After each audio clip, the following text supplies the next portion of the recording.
ফের টাকার পাহাড় শহরে।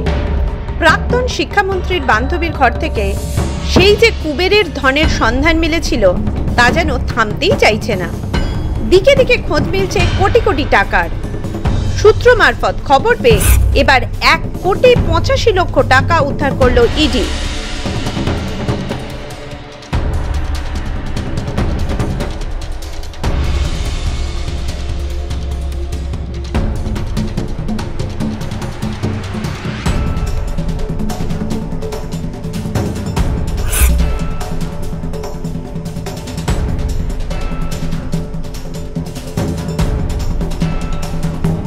এবারে টাকার সন্ধান মিলল কেষ্টপুরে।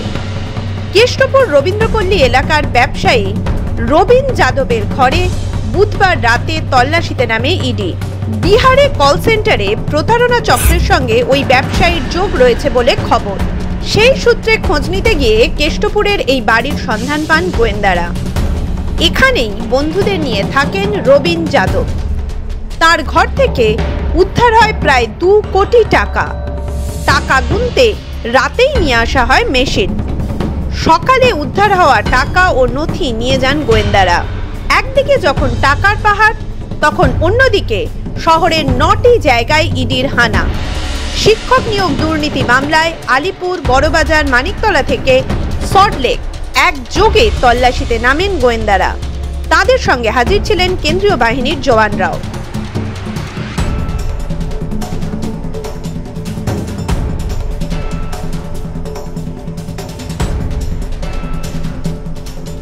এদিন মানিকতলার মণিকলা আবাসনে তল্লাশিতে যায় ইডি।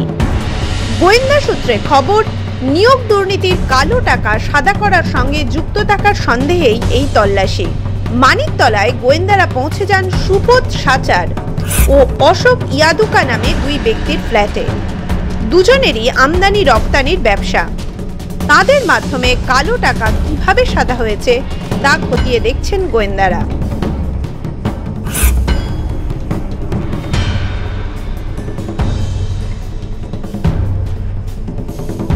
সাত সকালে গোয়েন্দারা হানা দেন বড়বাজার এলাকাতেও।